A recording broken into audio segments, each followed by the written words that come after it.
आज की वीडियो में हम बात करेंगे सिटी स्कैन हेड के बारे में, जिसमें हम जानेंगे कि सिटी स्कैन हेड क्यों करवाया जाता है, सिटी स्कैन हेड कराने से पहले पेशेंट को किन किन बातों का ध्यान रखना चाहिए, हो जाने के बाद पेशेंट को क्या क्या सावधानी रखनी चाहिए। तो चलिए हम सबसे पहले बात करते हैं सिटी स्कैन हेड क्यों करवाया जाता है।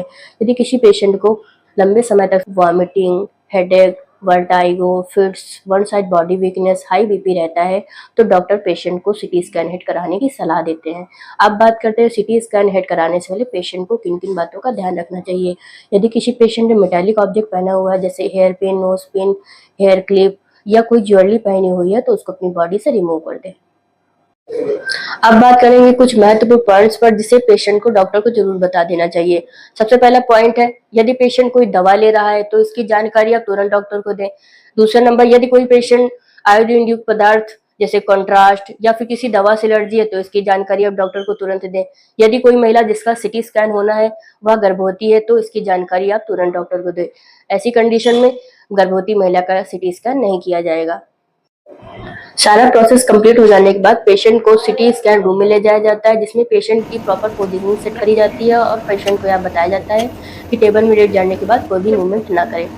जिसके बाद पेशेंट की हेड की स्कैनिंग स्टार्ट करी जाती है। स्कैनिंग करते समय पेशेंट के हेड में यदि कोई स्वेलिंग, ट्यूमर जैसी दिक्कतें दिखाई देती हैं तो उस कंडीशन में पेशेंट को एक कंट्रास्ट डाई दी जाती है।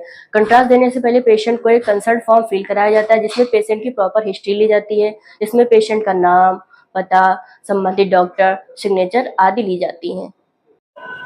कंसल्ट फॉर्म फिल हो जाने के बाद पेशेंट की हेड की स्कैनिंग स्टार्ट करी जाती है, जिसमें कंट्रास्ट देने से पहले पेशेंट का एक स्किन एलर्जी टेस्ट किया जाता है।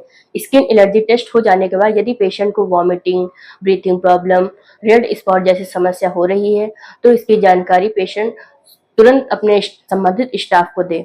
यदि इनमें से कोई समस्या नहीं हो रही है तो पेशेंट को कंट्रास्ट दिया जाएगा और हेड की स्कैनिंग स्टार्ट करी जाएगी। अब बात करते हैं हेड की स्कैनिंग कंप्लीट हो जाने के बाद पेशेंट को क्या क्या सावधानी रखनी चाहिए। यदि किसी पेशेंट को कॉन्ट्रास्ट दिया गया है तो वह ज्यादा से ज्यादा पानी पिए, जिससे बॉडी में गया कॉन्ट्रास्ट यूरिन के थ्रू बॉडी से बाहर निकल सके। अब बात करते हैं समय की, तो सारा प्रोसेस होने में 30 से 40 मिनट का समय लगता है, जो कि पेशेंट को देना जरूरी होता है। अधिक जानकारी के लिए स्क्रीन पे दिए गए नंबर पे आप कॉल कर सकते हैं या हमारे RC Vajpayee memorial diagnose centre में आकर के संबंधित स्टाफ से मिल सकते हैं। Thank you.